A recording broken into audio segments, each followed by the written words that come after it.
So I'm a gay man married to a woman, and if you didn't know this already, welcome to our YouTube channel. Please subscribe if you find this interesting, but we are out here just talking about our dynamic pretty candidly, and it's been in the media. We've put it all over social media, and right now I just want to answer a number of frequently asked questions that come up when we talk about our relationship.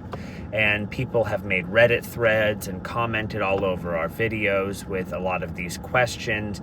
And we understand the confusion majorly. We are here to clear the confusion in the air and hope that the world becomes a more understanding place of our relationship and therefore other people's relationships.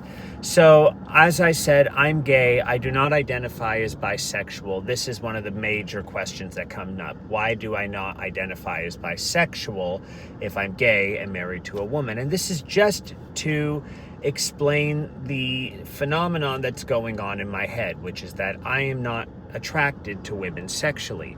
And my wife, Samantha, is the only woman that I've ever been attracted to. And so to me, it's like a gay plus one. She is my soulmate. She's the person I'm meant to be with, that was written in the stars to be with. And that doesn't make me bisexual. My identity remains gay, even though I am with a woman. And this is where I think some people get frustrated and think, and another question that comes up, well, am I in conversion therapy, or am I trying to change gay people to say you can be with a woman? Absolutely not. We are in no way, shape, or form trying to push our relationship onto other people or say this is a superior way of life. And we are certainly not a part of conversion therapy. I actually had a very good friend who took his own life who went through conversion therapy, and he dealt with so many things, and one of them was that his family would not accept that he was gay because of their Christianity. And it plagues me still to this day that he went there with that. And I think that was one of the very formative things in my life, was watching my friend do that and go through with that. He wasn't a romantic partner. He was just my best friend in the world. And we would talk all the time. And I knew about him being gay, and his family didn't know. And, you know, he found some guy that he fell for, and he told his sister, and his sister said, well, we got to tell our parents. And she pushed him to tell them too soon, and they didn't accept him.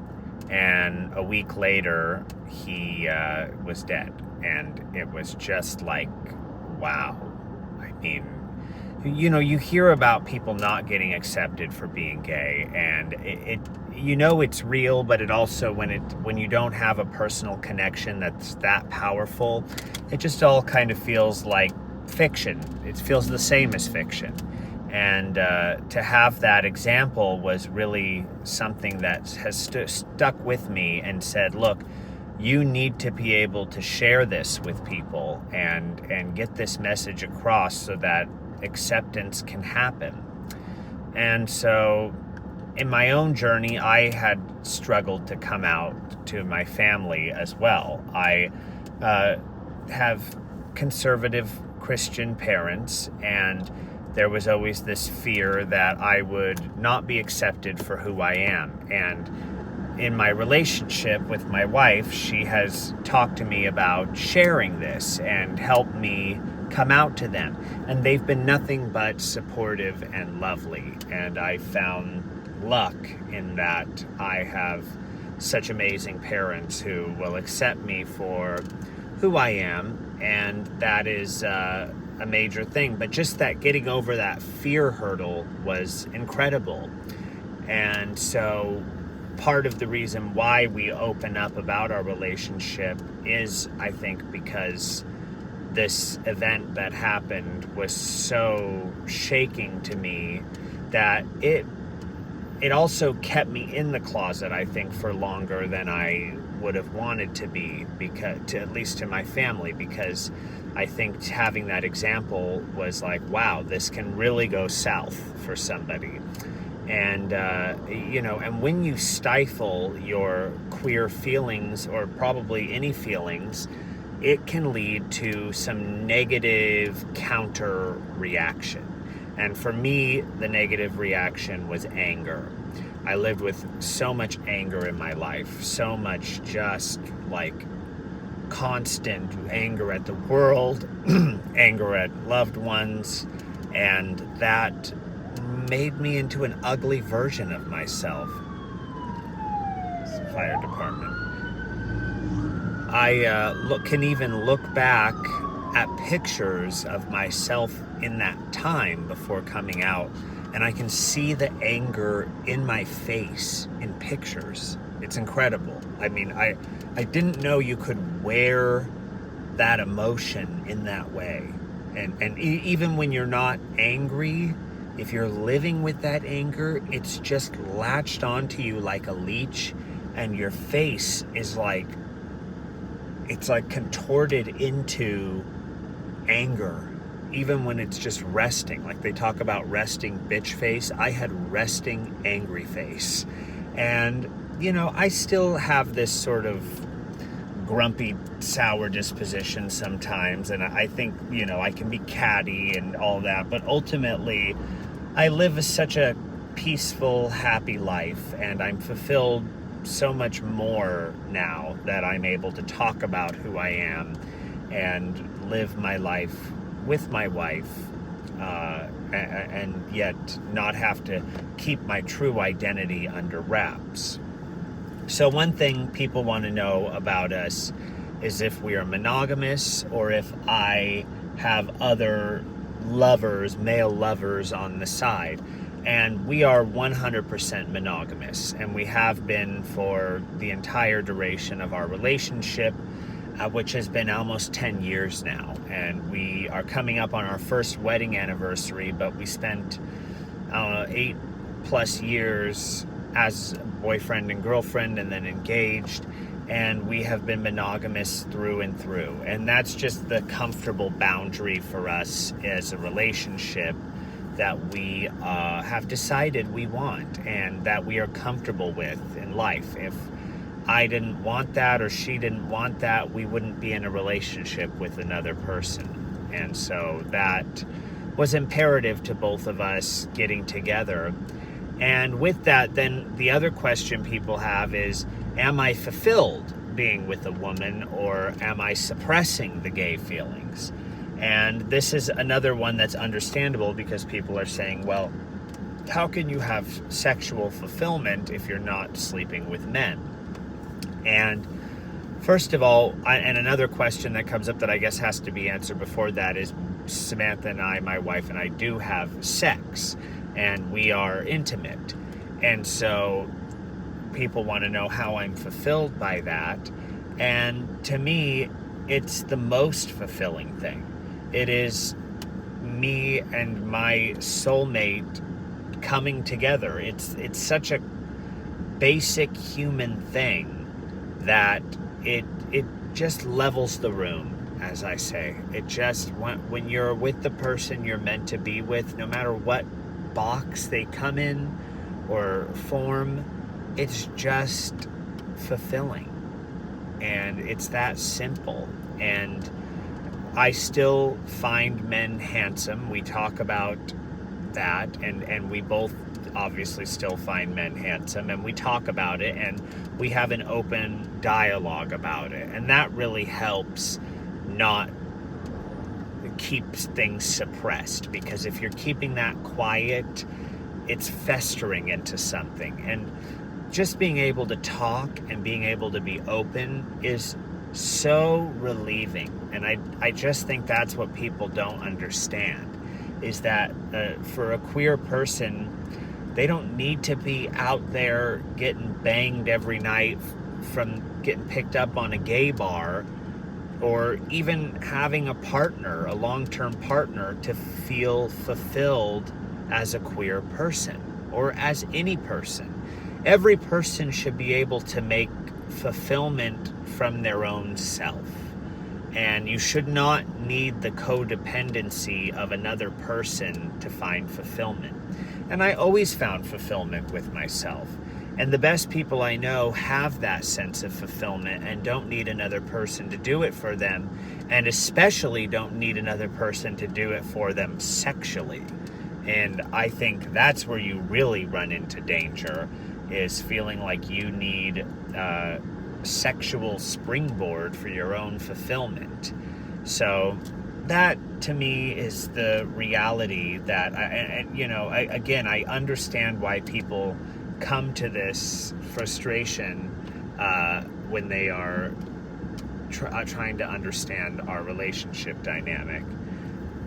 Now, ultimately, people want to know, are we, what have I gone over? Are we a lavender marriage? Now, here's another one. Are we a lavender marriage, which is a very hot topic in this age right now. I think we even helped bring that to the culture again, along with a few other people who have been talking about it.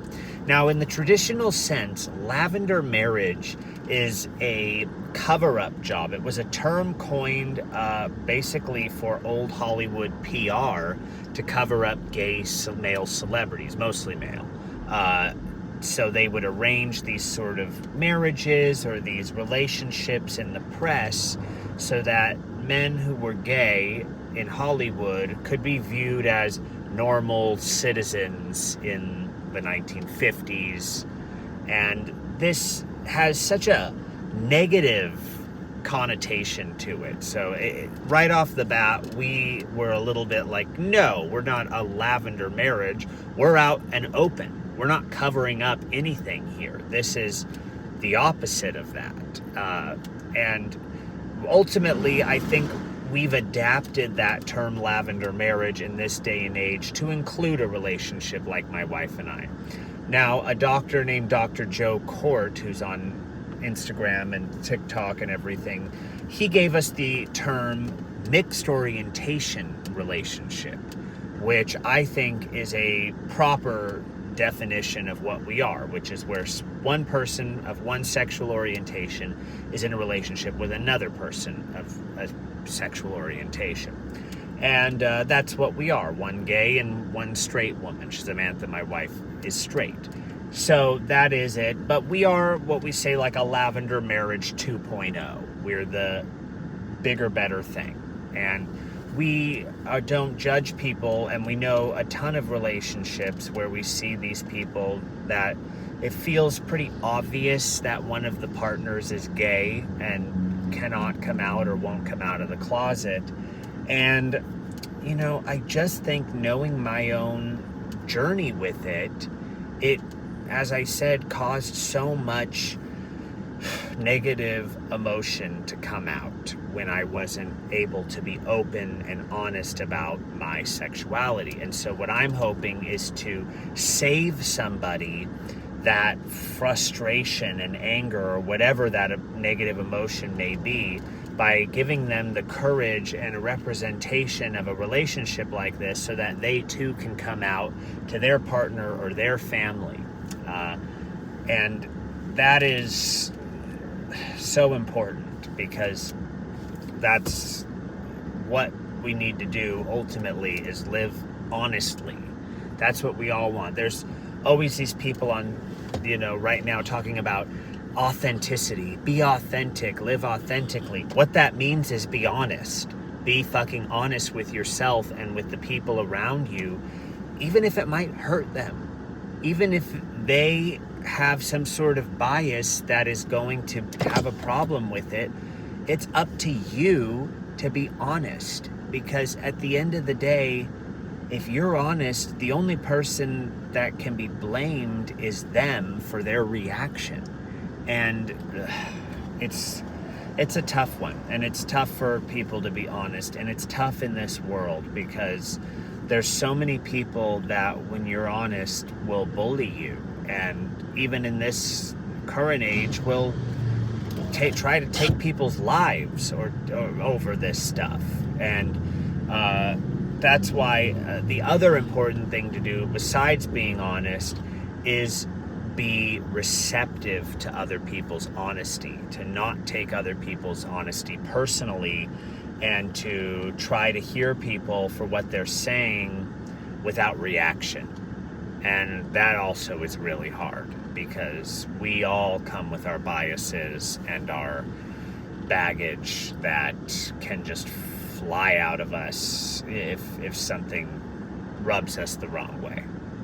So anyway, that's a tangent about honesty and reality. Ultimately, I think we see ourselves as a relationship that is not unlike most others. And we have found a lot of acceptance from people, which is really remarkable and shows how people are ready to take things. We're in an era where people are talking about gender and all sorts of relationships that fit outside the typical male-female partnership. And we just want to be included in that, because on the surface, when we walk down the street, nobody may know. Like I say, there's relationships where there are those people where you're like, I'm pretty sure that person's gay, but some may not know. I always feel like people probably assume I'm gay just by the way I act, but there's people who tell me they would have no idea. And I am masculine. I have a deep voice. I don't have the gay voice, which has been also said to me on social media. Why don't you have the gay voice if you're gay? And which is such a stereotype. And really, a gay voice is more of a cultural thing that I think people have assumed that, well, if you're gay, you're automatically going to have that voice, and you're automatically going to like musical theater and all that stuff. Well, I do like musical theater, so I did get that one.